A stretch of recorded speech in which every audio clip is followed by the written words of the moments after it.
أعوذ بالله من الشيطان الرجيم. بسم الله الرحمن الرحيم.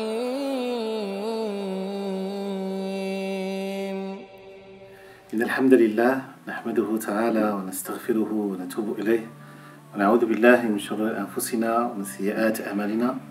بيهدي الله فلا مضل له ومن يضلل فلا هادي له، وأشهد أن لا إله إلا الله وحده لا شريك له، وأشهد أن سيدنا وحبيبنا محمدا عبده ورسوله وصفيه من خلقه وخليله صلى الله عليه وسلم. اللهم صل على محمد وعلى آل محمد كما صليت على إبراهيم وعلى آل إبراهيم، وبارك على محمد وعلى آل محمد كما باركت على إبراهيم وعلى آل إبراهيم في العالمين إنك حميد مجيد. Chers frères, chères sœurs, salam alaikum wa rahmatullah.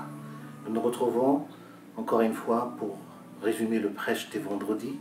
Le thème est fréquenter les assises de foi et de savoir, en partant d'un hadith authentique rapporté par l'imam Ahmed, son nom Anas, qui disait: le compagnon Abdullah ibn Rawaha, lorsqu'il rencontrait un des compagnons du prophète sallallahu alayhi wa sallam, il lui prenait par la main et lui dit: viens, que nous pratiquions la foi un moment.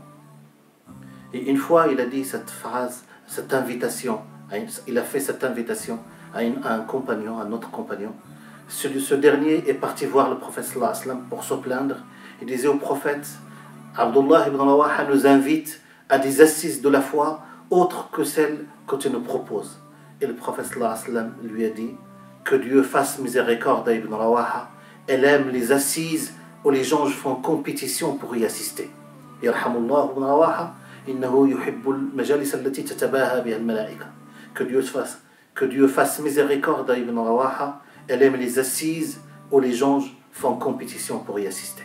Dans un autre hadith authentique rapporté par le Bukhari et Muslim, selon Abu Huraira, le prophète sallallahu alayhi wa sallam nous dit: chaque fois qu'un groupe de fidèles se réunissent dans une mosquée, dans une maison de Dieu, en l'occurrence une mosquée, pour lire le Coran, pour discuter entre eux de sa signification, les anges les entourent, la miséricorde les recouvre, la paix des cœurs descend sur eux, et Dieu les mentionne à ceux qui se trouvent dans sa présence.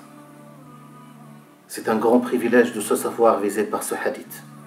La simple récitation du Coran, la simple discussion entre nous de son sens appelle sur nous un flot d'amour et de paix intérieure. Alors, quels sont les mérites des assises de savoir et de foi? La première chose, ça nous permet de fortifier notre foi, de garder un lien avec le rappel, de garder un lien avec Dieu, subhanahu wa ta'ala. La spiritualité, ceux qui ont fait l'expérience de ces assises de savoir et de foi, nous témoignent que la spiritualité monte en flèche. Deuxième élément, c'est approfondir ses connaissances. Vous savez, on a besoin, la connaissance est libératrice.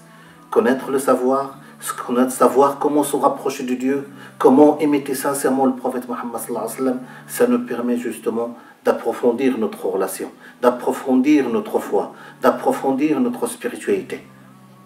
Autre élément, c'est le fait d'améliorer sa pratique, de perfectionner son œuvre. Vous savez, mes chers frères et sœurs, que le prophète Muhammad sallallahu alayhi wa sallam nous a recommandé de perfectionner nos œuvres. Dieu aime quand l'un de vous, lorsqu'il accomplisse une œuvre, qu'il la perfectionne. Un autre élément, ça nous permet aussi de persévérer dans l'adoration, de persévérer dans le dhikr. C'est pour cela que nous avons dans le verset coranique de Surat al-Kahf, Surat la caverne, وَاصْبِرْ نَفْسَكَ مَعَ الَّذِينَ يَدْعُونَ رَبَّهُمْ بِالْغَدَاةِ وَالْعَشِيِّ يُرِيدُونَ وَجْهَهُ. Et fais taire ton impatience en compagnie de ceux qui invoquent leur Seigneur au début du jour et à sa fin, dans l'espoir de voir un jour sa face. Dernier élément, dans les assises de foi et de savoir, c'est le fait que nous apprenons à s'engager, à apprendre à pratiquer, à agir, à s'engager, à réfléchir et à être conscient de ses responsabilités. L'école de la foi est exigeante. Donc on a besoin, pour la fortifier, pour l'approfondir, nous avons deux assises de foi et de savoir, pour apprendre à s'engager, pour apprendre à agir, pour réfléchir ensemble, pour planifier nos actions et pour cheminer vers Dieu comme il se doit. Que Dieu subhanahu wa ta'ala nous permette d'y arriver. Wassalamu alaikum wa rahmatullahi wa barakatuh.